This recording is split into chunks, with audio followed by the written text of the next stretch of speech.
right, hello everyone and welcome to Phoenixville Library. I'm Mark Pinto, the Adult Services Director here, and we are pleased to have back with us for, I believe, the third time now, local historian Jim Segrave-Daly, who has a BA in History from Penn State, has taught history as a volunteer for Haverford Township's Adult School.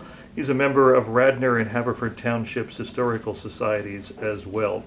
And I appreciate his flexibility in putting together these presentations. He can speak on just about anything related to American history. He's been here already giving us programs on the First Ladies and Lincoln's slavery and the Civil War. A couple of months ago when I first contacted Jim, there was debate in the air around the Equal Rights Amendment to the Constitution. So that's what prompted me to ask Jim to do this talk tonight. And of course, the Constitution has come up in a few other ways since then, which we will leave to Jim to talk about tonight. Those of you on Zoom, if you want to ask questions or chime in, feel free to do so by unmuting yourself, or you can type in the chat and I'll relay the question. And anybody in the room tonight, of course, can ask Jim anything along the way as well. So, Jim, welcome. Take it away. Thank you, Mark. And it is not Mark's fault that I'm wearing this jacket. I did not tell him I would be wearing this tonight. So, if I did, he may have declined my offer to speak. So, as Mark said, this is pretty informal. So, if you have a question, if you have a comment, feel free at any point. Don't wait until the end, because as much as it pains me to say this, what you have to say may be a little bit more interesting than what I have to say. But we're going to talk about how amending the Constitution, and one, how the Constitution came about, amendments to the Constitution, some of the amendments. I will talk about the Equal Rights Amendment, and then we'll talk about some amendments that, thank God, never made it to ratification. Any guesses as to how many amendments Congress has proposed, not to the point of ratification, but anybody, if Rich was a congressman, he could say, I have an amendment for, and it doesn't mean it makes it to ratification. Since our founding, any ideas? Thousands. 11,000. Really? 27 have been ratified. Wow.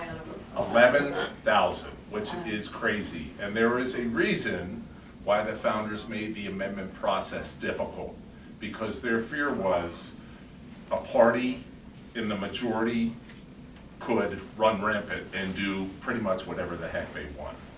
That doesn't sound familiar. Right, I know. And as Mark said, some of the things that we're going to talk about, or that I'm going to talk about and we can discuss, are things that have come up recently. So, the Constitutional Convention meets in Philadelphia between May and September of 1787. It's crazy, it took them 4 months to write the Constitution. We can't do anything in 4 months in our current, right? And that's another talk for another time.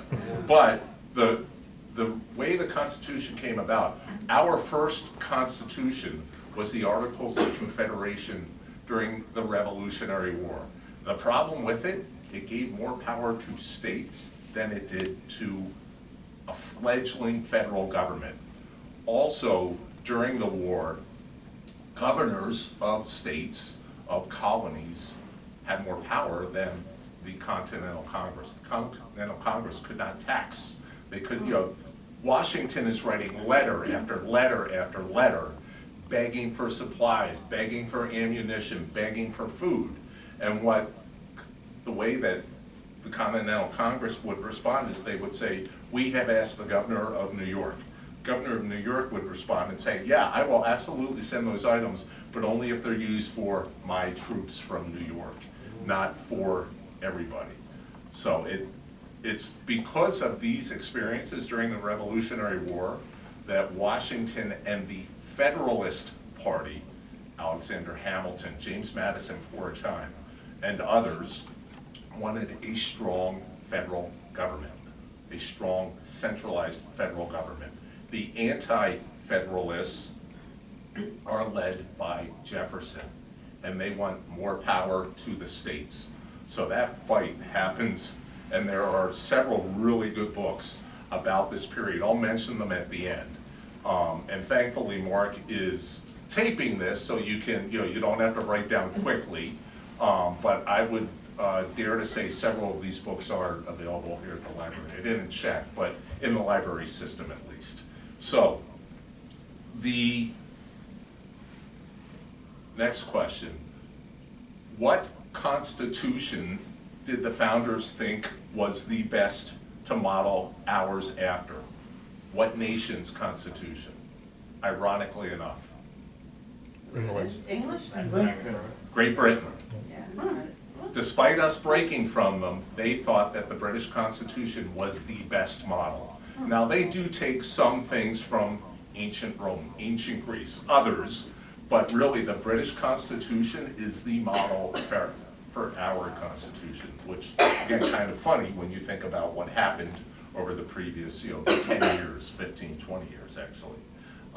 The U.S. Constitution emerges from this convention, and again, there was real fear that all they were going to do is bolster the Articles of Confederation. But what they do is sets up our government, three branches of government. The legislative, which initially was thought to be more powerful than the executive. And the fear was an executive would end up being like a king, for which we just fought to not have that sort of system. We are fortunate that Washington is our first president. He could have abused his power greatly. They basically handed him everything. December 23rd, 1783, when he resigns his commission, they wanted to make him pretty much a dictator. And he said, this is not why we fought this war. Think of, and pardon the analogy, but it's related. Washington's hero in history is a Roman general by the name of Cincinnatus, for which Cincinnati is named. There is a Society of Cincinnati, which are composed of now, but initially, officers from the Revolution, and now it's their kin. Think of Gladiator. What does Russell Crowe say? I'll win this battle, I just want to go home. And of course, Caesar says you can, and the Senate, the senators say to him, wait, you're going to be handed all this power, and you're just going to walk away. That's what Washington does, basically. He also takes some arm twisting by Hamilton to get him to run for president, to be the first president. Washington is the only unanimously elected president in our history, because the system was different back then. But it's because of Washington. But was he elected by the people? He was Not elected. correct, Right. correct. And that's why he was unanimously elected, right? There were state electors who said, this is the guy. And back then, whoever got the most votes was president. Whoever got the second most was vice president. Can you imagine if that was the system today? Dear God, help us, help us, How long right? was it? How long was that system? So that system stayed in place really until the mid-18 teens. And where you really start to see the changes with the election of 1824, where Andrew Jackson technically wins the election, but John Quincy Adams is voted in by the House of Representatives. And Jackson says, and again, kind of similar to what we have experienced over the last few years, Jackson says there was a corrupt bargain made. I won, but I am not president. Jackson is then elected in 1828 and 1832. But the point being, Jackson is elected by the common man, the common people. So, and that's what really starts our process moving forward. After the necessary number of state ratifications to the Constitution, it becomes basically the law of the land in 1789. So we, and what they needed a majority of states. Ultimately, all the states come into line. It takes some longer than others. What's Delaware's state motto? First state. Because they're the first ones to ratify the Constitution.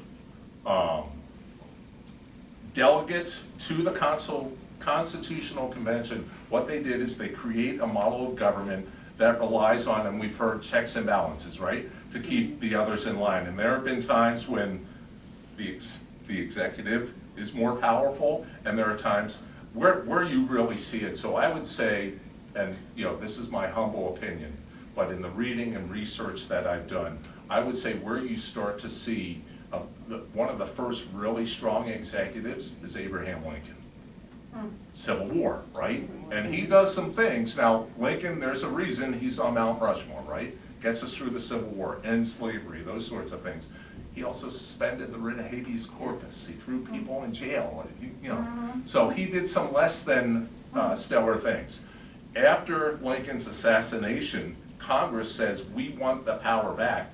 Think of the presidents after that. Most people, and part of it too is when you follow Lincoln, not many people remember Rutherford B. Hayes, right?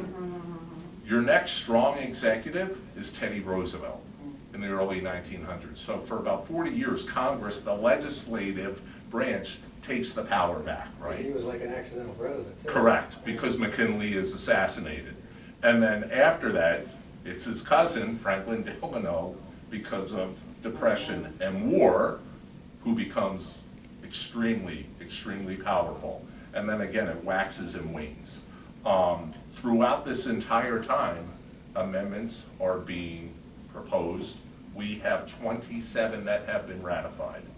Okay, and I'll talk about some of the more, I don't want to say important ones, but ones that have been cited more by the Supreme Court in landmark cases, and how some amendments have had more import in our history. When was the last one ratified? Last one was ratified in 1992, which was congressional pay. Congress cannot give themselves a raise in their first year of service. It was first proposed in 1789. I was gonna say. It took 202 years. And when we talk about the Equal Rights Amendment, there are one reason, technically it's been, the number of states, and I'll wait until we get there, the number of states needed for ratification has been met, but it's outside of the time frame that has been set. And proponents of that amendment said, wait a second, it took 202 years for the 27th Amendment to be ratified. Why won't you allow something 50 years of a window of time? But again, we'll get to that in a little bit. The framers, as I said, they originally thought it would be a weak executive or presidency and a much stronger legislative, because that's where laws are made, right? Purportedly, when Congress is doing their job. Over the last, could probably say 30 years, there's been more deference to, or because, what's the goal of a one-term congressman or a one-term president? To become a second-term congressman or a second-term president, right? So many will not go out on a limb and say, I support this, right? Because really their goal is to be reelected. So what you see is the power of the president's pen in executive actions. And that is not the way the founders saw this. They saw it as coming together in the legislative for the best interests of the country, on and on, to make laws. Not because, as we have seen, one president signs the executive action. Once they're out of office, the next president signs one to undo what has been done. So there's no real standing in law. And that's why you will also see challenges in the Supreme Court, and there's no real precedent, right? And what they'll do is they'll point back to amendments and say, under this amendment, this was allowed, not allowed, whatever it may be. So really, and it's also why the Supreme Court, which is supposed to be one of the co-equal branches, again, probably over the last 35 to 40 years, has become more important. Think of it, and we're all, same generation or so, before the mid to late 80s, except for my nephew who's younger, so. Right, exactly, he's skewing me age down.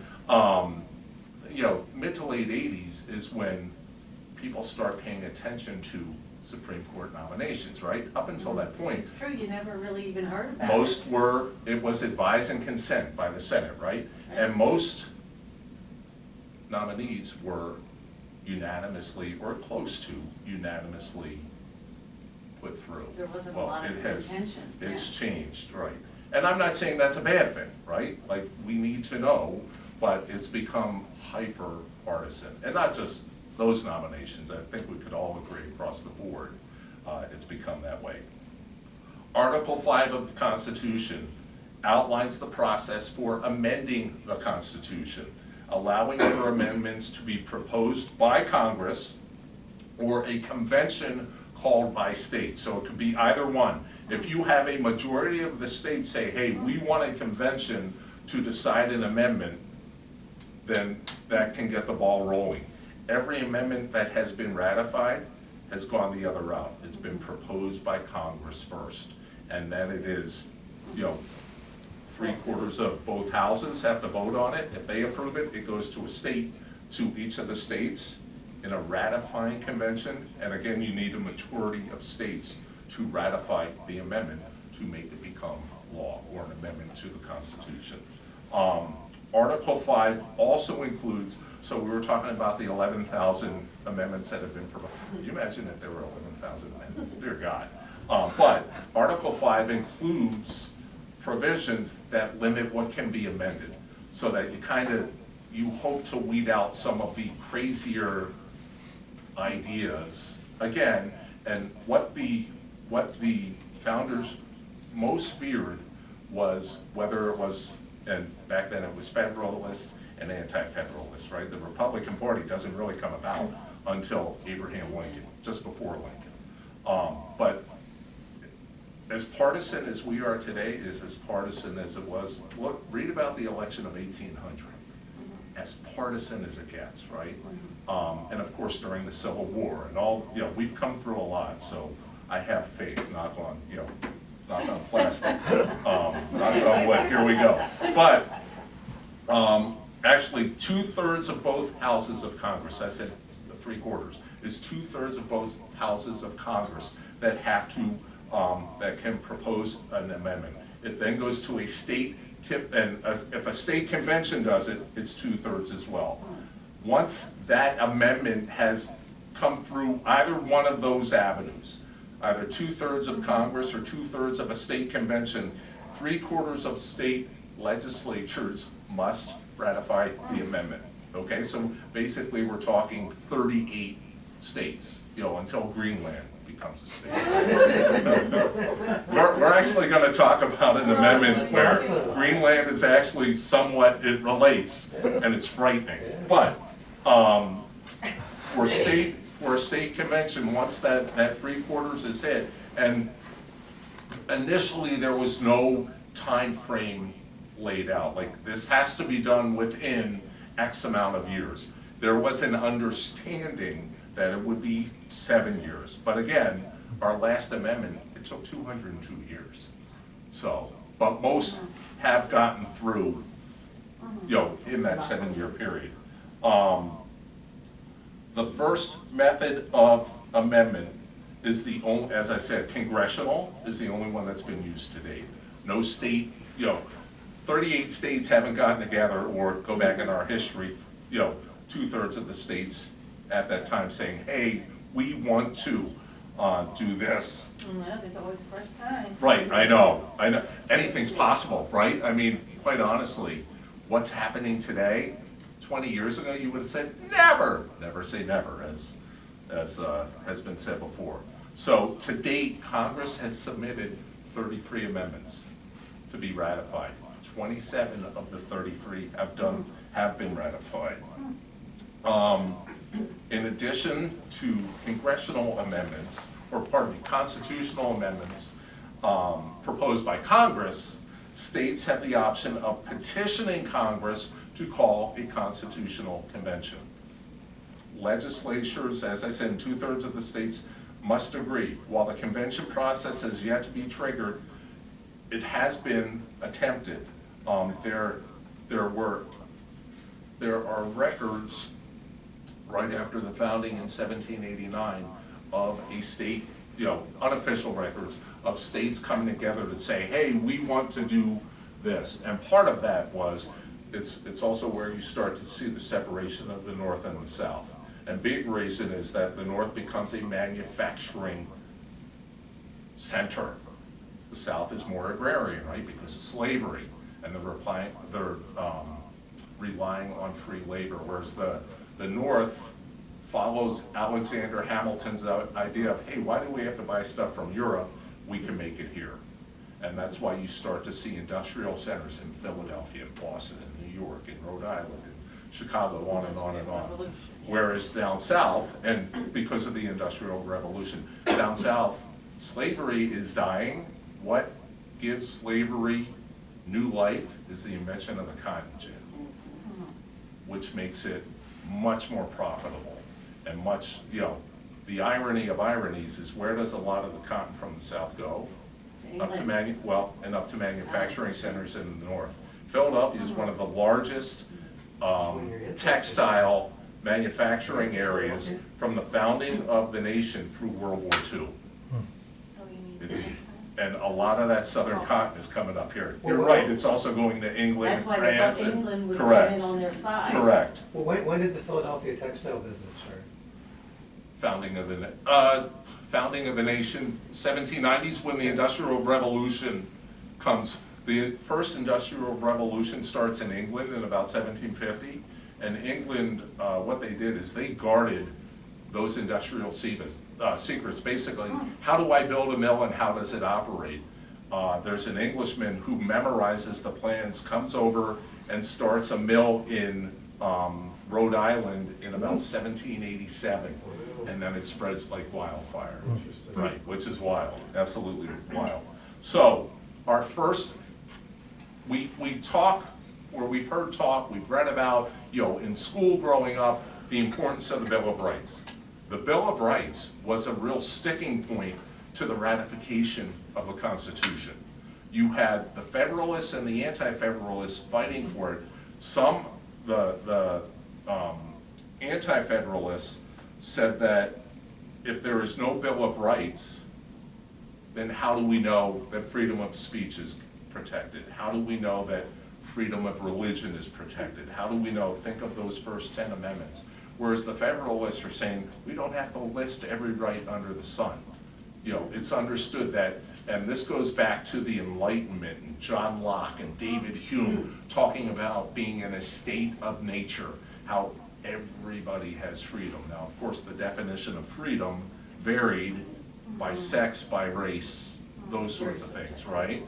But you had men, Patrick Henry, saying, if there's no Bill of Rights, Virginia's not going to vote for the Constitution. And who's one of the fathers of the Constitution? James Madison from Virginia, right? So, I'm going to take a quick sip. Any questions live or via Zoom? Any comments? Questions, comments? Wow, I must be good. Okay, awesome. So, what happens, and this also comes to, think of when there is a Supreme Court nomination, what are the two, they talk about a judge being an originalist, and that also, whether they follow the Constitution to the letter of, the Constitution, or whether they take into account, there's no way that the founders could have imagined, right, what we are encountering. So you have others who say, no, there are implied powers. Even though it's not listed in the Constitution, we are able to do X. And that's where we've come into a lot of different cases, different sorts of things. The Federalists, as I said, they said, we don't need a Bill of Rights. And what they did is they looked back in history. Initially, pardon me, James Madison is a strong Federalist. However, he's also a protege of arguably the most famous anti-Federalist, Jefferson. And Hamilton, who I adore, who without him, we don't have a constitution. We don't have our economic system. very heavily involved. And of course, for those of you who have, either seen the play or read the Chernow book, and there are other great books, Hamilton had the tendency to rub people the wrong way. He and Madison were actually, they wrote the Federalist Papers, which were essays written after the Constitution had been written, 85 essays. Hamilton wrote 51, Madison wrote 29, and John Jay, our first Chief Supreme Court Justice, wrote 5. And basically what they were, of course, papers. Probably, again, you could get them here in the library or in the library system, talking about the Constitution. And it really was to let the general public know what had been decided in Philadelphia. This is what this Constitution means. There was a huge fear of, after the Revolution, and really throughout much of our early history, of a standing army. So with the Constitution, it talks about, again, the separation of powers and checks and balances, and there is also real fear. So think of when the Constitution is being written, what's going on in France? French Revolution, right? Napoleon, dictator, and that's what people are terrified of here. Again, fortunately, we went this way and France went that way with Napoleon, and a lot of that credit goes to George Washington, because as president, he is ultimately concerned with the precedent he is setting. He wants to be known for posterity as, yes, the father of our country, but also, really takes into account his actions as president. The original Bill of Rights had 12 rights listed. There were 2 that were taken away. They are a formula for determining the size of the House of Representatives based on population in 1789. What is one of the factors in population in 1789, particularly in the South? Slaves, right? So we've got the 3/5 clause and the property clause and all these sorts of things, right? There was also, and this is the 27th Amendment, a restriction on Congress's ability to change its pay while in session, right? It would be better if we could change their pay while they're in session. You've earned it, you've not earned it, right?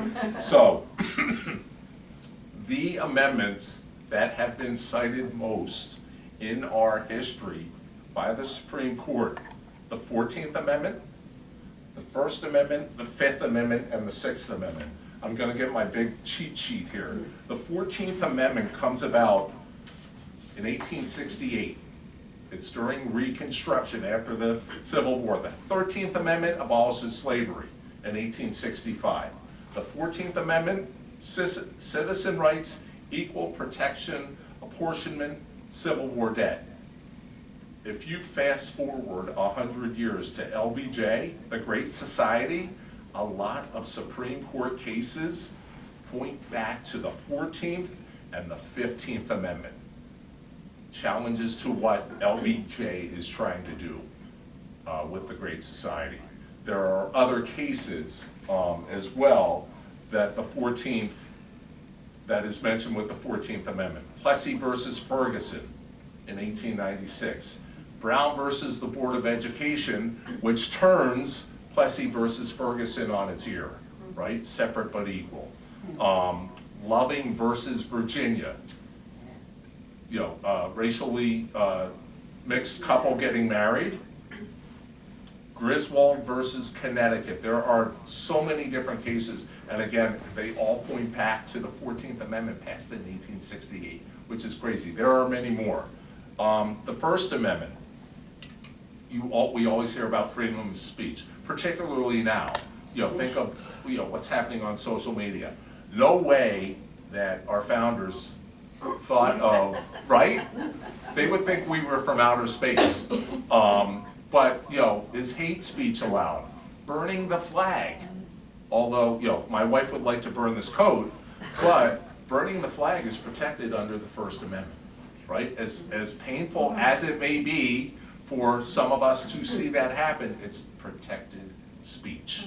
The Fifth Amendment, and what the Fifth Amendment talks about is self-incrimination, right? Think of famous trials that we've seen where somebody says, under the Fifth Amendment, I refuse to, basically incriminate myself. And the big case, there are many, but the really big one, Miranda versus the state of Arizona. Miranda rights, you have the right to remain silent, you have the right to an attorney, and that's where Miranda comes from, and that case was in the 1960s.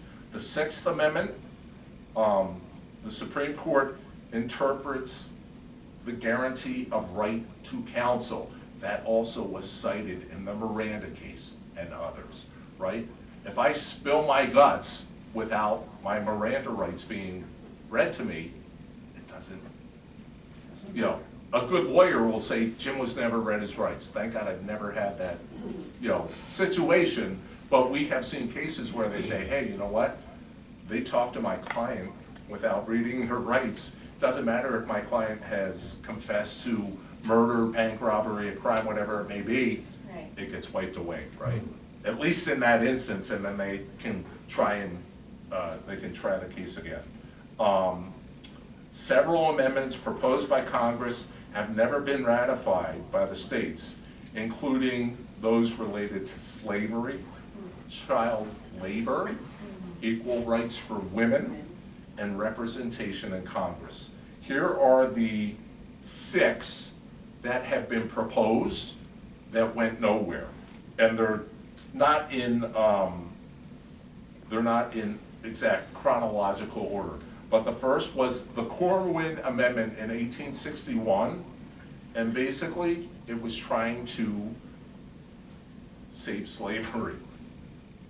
Abraham Lincoln, when he runs for president, says, I'm not, and he was not pro-slavery, but his bigger ideal was to save the Union. He was a pragmatist. So he said, if I have to let slavery exist to keep the Union together, I will do that. He went as far as to say, I will propose a 13th Amendment protecting slavery where it is. Fortunately, that did not happen. Unfortunately, we had to go through the Civil War, right? Child Labor Amendment in 1924 would have given Congress the power to regulate child labor. It was never ratified. And again, today we think, that sounds crazy, right? But different times. The Equal Rights Amendment, 1972, aimed to guarantee equal rights under the law, pardon my asthma, regardless of sex, but it fell short of the required number of ratifications. And again, it was that understood 7-year window, right? It wasn't until, 79? actually, so the 7-year deadline was extended by Congress in 1982. When that deadline expired, only 35 of 38 states had ratified. However, the last state to ratify was Virginia, but it was about 6 years ago. So again, there are proponents of the amendment who say, wait a second, the 27th Amendment took 202 years. That's a little bit longer than 7 or 10 or 20 or whatever that number is, right, that they extended it to. What the court has pointed to, there was a lawsuit in 1980 in Iowa, or pardon me, Idaho, sorry Iowans if you're on the Zoom, Idaho, that challenged the validity of the Equal Rights Amendment because that 7-year window had passed. And that the court at the time said, they have standing. We are going to support this. It has yet, when our last president was leaving office, what was one of the last things he said? We have a 28th Amendment, right? The Equal Rights Amendment. Technically, we don't, even though we have 38 states that have ratified it, right? Because it's outside of that window. And it was 2020 that Virginia became the 38th state.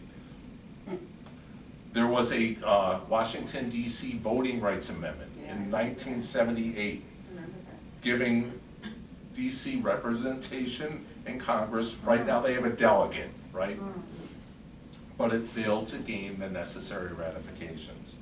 There was, and this is, again, it sounds funny today, in 1810, there was a Titles of Nobility Amendment, which aimed to prevent the acceptance of titles of nobility by U.S. citizens. It actually made it through Congress. It was never ratified. And then we talked about it, the Representation in Congress Amendment, which it was part of the original Bill of Rights, but got wiped away. Now some fun. Amendments that were proposed, but thank God never made it through Congress to get to ratification. 1828, an amendment to outlaw dueling. Okay, thank God states have stepped in and said, we can't shoot each That other, might have helped right? Alexander Hamilton. Well, it would have helped them a lot. Yeah. Would have helped them a lot. In 1860, eliminating the presidency. Wow. And again, think of what's going on in 1860. Right before the Civil War. Who's running for president? Lincoln. This was proposed by a Southern Democrat who said That's he was afraid, and really it was to keep slavery where it existed. His fear was with Lincoln, if Lincoln wins, it's the end of slavery. Again, it never made it through Congress. Okay? I made a joke about Greenland earlier.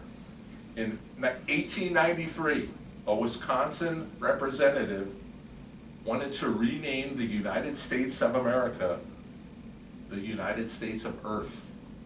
Because he said every country would want to join us, would want to become part of the United States. So again, think of the poor people in Greenland who are, sleeping with one eye open, thinking that we're gonna make them our 51st state. I could get behind this next one, abolishing the United States Senate. Oh. And I'm being facetious, right? I'm being facetious. This was in 1911. Right around that time, actually several years later, up until this time, there was a question earlier, how was Washington elected, right? Direct election of senators doesn't happen until the late 19-teens, early 1920s. Before then, it was similar, state electors. So, ironically, it's hilarious, another Wisconsin representative in 1911 says, let's get rid of the Senate. There's one problem. The Senate has to ratify. Itself. Right. Its own, it would be signing its own death warrant. So it never made it out of committee. Outlawing drunkenness. This came in 1938. Oh, Prohibition. After Prohibition ends, right? Of course, Prohibition being the only amendment that's been repealed, right? It was the 18th Amendment. It was repealed in 1933 as with the 20th Amendment. And quite frankly, I mean, thank God, as somebody who enjoys a beverage now and again. But it really was, it was where the federal government made a ton of tax money, right? And think of here in PA, right? If we travel around the nation, we say, oh my gosh, you could get alcohol and it's relaxed a little bit, but our state system is still, somewhat archaic compared to others. And the outlawing drunkenness, it was the last gasp of, it's a great documentary by Ken Burns, and I know that sounds redundant, he's got so many, but he did there was a 5-parter on Prohibition. And what you had, the two sides, you had the wets versus the dries. The dries were against alcohol, the wets, of course, were for it.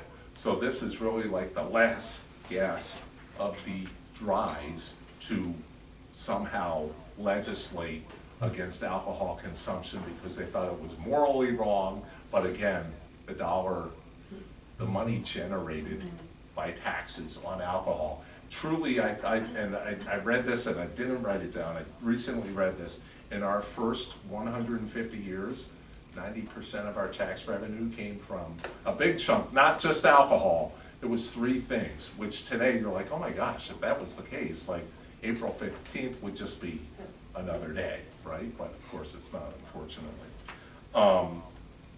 let's see here. Did prohibition also have a huge amount to do with giving women the right to vote? So, correct. And they happen one right after the other, right? So, 1919 is when you have the amendment banning the manufacture, sale, or transportation of alcohol. Now, before I get to women's suffrage, what does prohibition help to create? The mobs, gangsters. Organized crime. Yeah, we're good. Al Capone. Yeah. Have any of you seen Boardwalk Empire? Yeah. Great show, It's a right? really great show. But Yeah. organized crime, basically, and it starts, you know, when you have the heads of the five families, Lucky Luciano and others, who come over in the early waves of immigration in the late 1800s, early 1900s, they are a bunch of disorganized street gangs in New York City, you know, robbing people, whatever it may be. It's with prohibition that they get their act together and say, we are going to fill a need here. Yeah. And it goes from there, right? But yes, so you have John D. Rockefeller, big prohibitionist, donated tons of money to the cause. And part of it was, you know, it was also a religious, an offshoot of various religious sects. And you would have, you know, wives, women go from bar to bar and basically grab their husbands out who are spending their paycheck. They've just been paid and they're spending it on alcohol, right? Not on keeping the lights on, feeding the family, whatever it may be. But yes, the women's right to vote, and it actually started back, if you read about the Seneca Falls Convention in 1848, that's when, you know, women's suffrage, and you could go back before then to Abigail Adams and, you know, others during the Revolution, when Abigail says to her husband, remember the ladies, right? As you're creating this government, we're starting anew. But the abolitionists saw the women's suffragettes as competition. They said, if we can get rid of slavery first, then we'll work on the women's right to vote. They were connected, and then, you know, the William Lloyd Garrisons of the world said, hey, this is a bigger issue. We are closer to answering this, to getting rid of slavery, abolishing it, than we are to women's rights. And unfortunately, it takes another 70 years, basically, right, until 1919, 1920, actually. Quickly, does anyone have an idea? The first election, and now it's fairly common, the first election where women outvoted men. Outvoted. It's in our lifetime, except his. More women voted than men. This is recently? No, what, in our, It's in our lifetime. Oh, okay. were we able to vote in that? Yes. Okay. I'm guessing, I don't want to offend anybody, yes, I would say. Nixon? Close, closer. Reagan Carter was the first time Oh, Jimmy Carter, yeah. that women outvoted men, and it's been pretty consistent since, right? I think the breakdown now, it's about 52 to 54% of the electorate historically are women, which is why, you know, there's such outreach and there's talk of the suburban mom, right? The soccer mom, and not to, you know, denigrate her, but women are a very important voting bloc. So yeah, it was 1980. Right, well, and part of it was, when, after 1920, so the first couple of elections, women didn't believe they had the right to vote. Truly. My grandmother, who was born in 1905, you know, I would ask her, and she was a different, you know, she was a bit more, what's the word I want? Of a free spirit. I was gonna say colorful. Yeah, colorful and a free spirit. She I was could not a see her voting, yeah, prohibitionist. I could see her voting earlier than, you know, and her husband, my grandfather, would have fostered that. But you also had, there's feedback from women saying, I didn't want to upset my husband, Yeah. which is crazy, right? Again, today you Yeah, think, but oh given my the gosh, time, but yeah. that was how it was at the time. Yeah. So, so yeah, we will see. I don't think that, you know, now granted, again, the Equal Rights Amendment is beyond that window, but I am certain that particularly with what President Biden said, hey, we have a 28th Amendment, it's not ratified, I am certain that that is going to come back to the fore at some point. And, you know, a lawyer will say, it took the 27th Amendment, you know, 2 centuries to be passed. So we'll see. I don't think we've heard the end of it. Jim, do the other 12 states just not bother because we've reached the number and it's not Correct. really relevant, or are there like holdouts at this point, like now? They've not, yeah, they've just, their thought is we're beyond that window of time, so we're not even going to. And part of it too, I mean, it's horrible. What does a governor of a state who hasn't voted, what's that governor's goal? Being re-elected. If they, whether they're male or female, right, if they start stirring the pot, unfortunately, you'll have some constituents who say, why are you wasting your time on this? You know, I'm gonna vote against you just for that. It takes something as simple as that for people to vote against. So it's that, they really don't wanna antagonize their The electorate. polling. Right, exactly. So yeah, I think we will hear more. There's been talk lately, of course, of, oh, well, we should, so Washington, we're talking earlier about the precedents that Washington set. What's the biggest one he sets that isn't broken for about 140 years?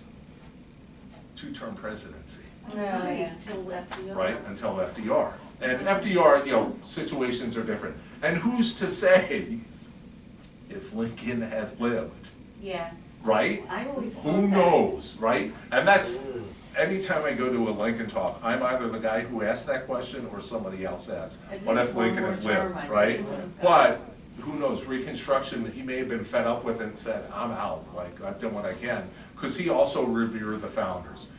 To Lincoln, the Declaration of Independence and the Constitution were one and the same, they were his Bible. He didn't agree with a lot of course, he despised slavery and worked against it. But his bigger goal was to keep the Union together. How old was Lincoln when he died? So he is born in 1809, I believe, so 50, thanks. As I said, I'm bad at math, I have a history degree, I could bore you to tears with that. But So at that yeah, time, that was old. mid-50s, but yeah, also at that time when the, you know, men aren't, or not just men, but people are not living as long as they are today, like, he's You know, getting old. I mean, I'm beyond that now, and I think I'm young, Yeah. so, right? But you But, had Ben Franklin in his 80s, so there's a. yeah, he was, yeah, Yeah. Franklin was, almost 89, Yeah, but- right, but he had the weight of the world. right, Jeez. right. You know, So, Lincoln aged, I mean, you could just Yes, see. the Oh, pictures. absolutely. Yeah, It's well- amazing, isn't it? and you see it now They with say all presidents, right? presidents age, but- So, look at pictures of, you know, if you pick Barack Obama, he comes in as a young, and even Bill Clinton, both young, vibrant guys. By the end of their second term, they look like they've been through the ringer, and they have, right? Just because of the way, unfortunately, that politics is. We've got about 10 more minutes. I'm gonna open it for questions, but first I want to, so there are so many good books on the founding, the Constitution, the amendment process. One that I was lucky enough to just get, it is called The Annotated U.S. Constitution and Declaration of Independence by Jack Rakoff, and forgive me, Professor, if I know I'm mispronouncing your name. I actually met him in January. You're all relatively local. You've heard of Freedom's Foundation, it's now called Founding Forward. Didn't realize they changed their name. So they changed their name. Founding Forward is a charitable arm of the Union League. And what they do is they work to, Did they sell to them? no, they're under their umbrella. So they've always been a piece of them, but what Founding Forward has done now is they bring teachers in from across the nation to learn about civics. I was bemoaning the fact, and I love my daughter's school district. She's a junior, she's only had 3 months of history in high school. Think of when we were growing up, and now I sound like the old guy on his lawn yelling at the kids, right? But we had history every day, right? It may not have been the greatest history, but we had it, right? And eventually through osmosis, it made its way in there. This gentleman I was fortunate enough to take a class on the Declaration, and we talked professional development because I'm a volunteer teacher. And he was in January. He actually went to Haverford College, which is cool, yeah. And we were talking about Jaime's Deli and Murray's Deli and that sort of thing. He now teaches out at Stanford. But this book is awesome.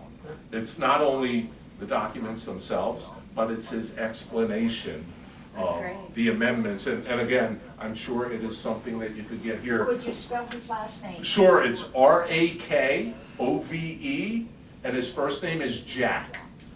And really nice guy, very interesting guy. Very, very interesting guy. Couple other books, and then again, I'll open it up. And these are just personal favorites of mine. You may have others, and maybe this gets you down the path of, hey, whatever it may be. Creation of the American Republic by Gordon S. Wood, who is a noted Revolutionary War historian and author. Plain Honest Men, The Making of the American Constitution by Richard Beeman, B-E-E-M-A-N. Ratification, The People Debate the Constitution by Pauline Maier, M-A-I-E-R. Hamilton, of course, by Chernow. He covers it, talking about Hamilton's life. And then last but not least, and this historian and author is probably my favorite, he has written probably 15 books from the founding of the nation to current day. His name is H.W. Brands, B-R-A-N-D-S. You see him on the History Channel a lot. You see him on PBS a lot. He is the director of the History Center in Austin for the University of Texas. Great speaker, writes really interesting books. He wrote a book called Founding Partisans, and it talks about Jefferson and Hamilton and Madison and the Federalists and Anti-Federalists. Really, his books to me are like candy. I can't put them down. And we all know, history can be boring. It's one reason why I wore the jacket tonight. But I'm going to stop there. I want to thank Mark and Phoenixville Public Library. I want to thank you all for being here live and on Zoom. Any questions, any comments, please fire away. Yep, feel free to unmute on Zoom if you need to. When are you coming back? What's your next talk on it? This is great. So I will tell you, I have, and this is a shameless plug, I have a site that I've created, it's free content. When COVID started 5 years ago, which seems like another lifetime ago, I have put together about 40 plus videos from the founding of the nation through the Civil War. I have a site, if you want, I have a business card here. It's called thelocalhistorygeek.com. And yes, the jacket is seen on the landing page, but there are links to the videos. In fact, Mark, I have a link to one of the talks I gave here, I think on the First Ladies, through the library's YouTube channel. Great. But free, you can check them out. The other thing I do is I have a calendar of when my next talk is coming up. I'm actually giving a talk on April 12th, which is a Saturday at Downingtown Public Library, as we are approaching the 250th anniversary of Lexington and Concord. It's on Lexington and Concord. And then the next weekend, which is Easter weekend, which is the 250th anniversary, I will be at Lexington. I can't wait. I'm like a little kid at Christmas. My wife and daughter will be in Belize for spring break. My spring break, I'm going to Lexington and Concord. And they couldn't be happier. Neither could you, right? Right, Great. exactly. But please, enough about me. Any questions? Anything, please. Anything at all? I have a question. Sure. So you were talking about the power of the executive branch and how it's like certain ebbs and flows. Well, Right. what dictates whether that ebbs and flows? It seemed like from your examples that it was more about the personality or of the president. I was just wondering, and also kind of connected to that, like what conversations did the founders have in terms of the equality of the three branches Right. of government? So they were extremely concerned. I'm going to answer your second question first. Yeah. They were extremely concerned about a dictator. Right. And it's why Washington was the perfect first president, because they had already seen him 6 years previously, when he resigns his commission. You know, King George III hears about it and says, oh my gosh, Washington is truly a great man. They said to Washington, we will make you a king, our Congress did. And he said, absolutely not, it's not why we fought the revolution. Plus, he was sick and tired, he just wanted to go home, right? So, but it was because of that, who they saw having more power, and part of it, if you think in this way, who are the people who are writing the Constitution? It's many of the people who become our first members of the legislative branch. So I'm sure some of these gentlemen see themselves as, hey, I'm gonna be in Congress, I wanna give us as much power as possible, right? To answer your first question, I think it's personality, but I also think it's events. Think of when we've had, and not that what I'm saying is you know, it's the only truth, but some of our strongest presidents have been president during times of war. Particularly, I think our strongest, and when I say strongest from, you know, the power that they had, is Lincoln. Truly. And part of it too, think of, with Lincoln, half of the country is gone, has seceded. So he doesn't have tons of resistance, right? Right. He's got Northern Republicans. There are there's a senator from Ohio, his last name is Vallandigham, and he was with a group in the Republican Party called the Copperheads. They would snip a penny in half and wear it on their lapel to show that they were putting up some sort of resistance to Lincoln. Lincoln basically has them deported, sends them to Canada, wants to put him in, like, because he's such a loud voice. And Lincoln is saying, you know what? As much as I admire the Constitution, he is so focused on, I need to save the Union, to the point of where he goes against some of his beliefs, particularly with slavery, and says to the South, if you all stay, I will get a 13th Amendment passed that keeps slavery in existence where it is. I won't touch it. But Why wouldn't that work then? Why didn't that work? South wanted out. And coming back to the Constitution and the ratification, the South, the Confederacy, said, we signed a compact that allows us to get out if things are bad. And this was not, the Civil War was not the first instance where you had states say, we're gonna secede. In the 18 teens and 20s, New England wanted to secede because of rules against fishing and maritime laws. And they said, you know what, we're busting out. It got to the point, there was also an instance, and it's one of my favorite to read about. It was called the nullification crisis of 1832. So there's talk now of tariffs, right? And are they good, are they bad, what are we doing? So in 1832, Andrew Jackson has a tariff put through on Southern cotton, amongst other things. His vice president is former South Carolina Senator John C. Calhoun, who is a fascinating man to read about. Brands, H.W. Brands wrote a book, The Triumvirate.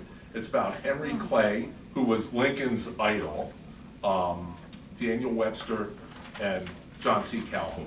It's phenomenal. But What's the title of that book? The Great Triumvirate. Okay. And if you just look up Brands, you'll see it. But to get to my point, so the vice president under Jackson says to South Carolina, we don't have to pay this tariff. And Jackson says, here are your choices. He's basically saying, we as South Carolinians can nullify this federal law. And that's where federalism comes in, right? We've heard this of late. Does the federal government have more power than a state? And in some areas they do, but in others, the state has more power than the federal government, right? In some cases. Yeah. So what Jackson says, and I'm paraphrasing, he says, South Carolina, you have two choices. You can pay the tariff, or there will be federal troops in Charleston tomorrow. South Carolina pays the tariff. Now, Jackson quietly lowers it, right? And what they were using those funds for were what were called internal improvements, roads, canals, bridges, those sorts of things. Because we are expanding out west, right? We're heading west slowly but surely. It's the first example, and what it really does, Jackson is a very strong executive, because he basically gets the states to say, and in South Carolina, and say, you're in charge. And it's the first real example, and Lincoln draws on that to a degree to say, I'm the executive, I'm the commander-in-chief, I am the guy of guys, I have more power in certain instances. And it's also why, the comparison that is made between our current president and Jackson, right? He's got Jackson's portrait in the Oval Office. But, and part of it too, it's not just his actions, but it's the way that they both came into office. Jackson was voted in by the common man, right? Not by the elites, not by the, right. So there's that connection as well, for what it's worth. But yeah, I think it's been more so, if you look at Jackson a little bit, and really it's through the nullification crisis of 1832, which is averted, and really sets the stage for the Civil War, because the South says, holy cow, the North is putting its thumb on the Right. scale against us. Right. But Civil War with Lincoln, you have Teddy Roosevelt, and Teddy is, and I know these terms don't go together today, right? Teddy's a progressive Republican. He sets up, safe food and drug, and all these sorts of things to make society better, right? And he knows, speak softly, carry big stick. He knows he's the guy. So Congress really falls to him. He's the trust buster. He arbitrates strikes. He wins the Nobel Peace Prize, right? Like, you name it, the guy has done it. It then falls off a bit until, But he was also put in that position so he would just fade away. absolutely. So who actually assassinated the president that he was the vice president to? McKinley was assassinated by an anarchist, a European anarchist. And you're right, they originally put Teddy in as VP, because as Adams said, John Adams said, it's the most useless position in the American government. Adams hated it, right? Yeah. But once that assassination takes place, Teddy sees his opening, and then Teddy makes the mistake and says, I'm not gonna run for a third term. Technically didn't have one. And then after he doesn't run, he tries to run for a third term.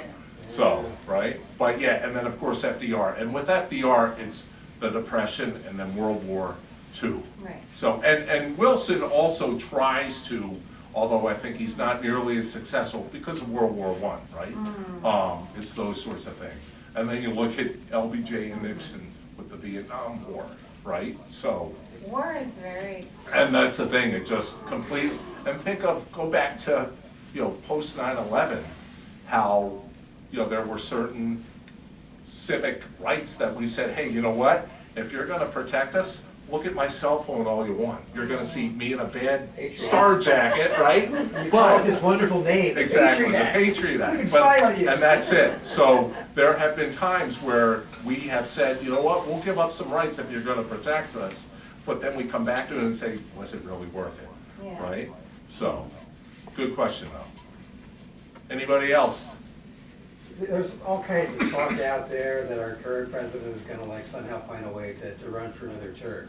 Is there any way that can happen? It could Is if- there any kind of laws that are out there? Or is if it 38 constitutional states- amendment? Okay. But- I don't see right. 38 states doing it. Right. I don't see 2/3 of Congress doing it. Right. Because, even if they are from a, red state, again, what does a congressperson, man or woman, what do they want to be? Re-elected. Right. So if I'm running against you and I say, he wants to get rid of the amendment limiting, presidents to 2 terms, I don't see it happening.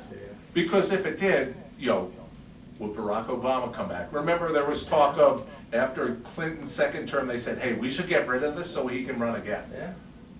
I would think most presidents worth their salt would say, I want no part of this. Yeah. Like, I'm out, I'm good, right? So, but you never say never, like, Say never.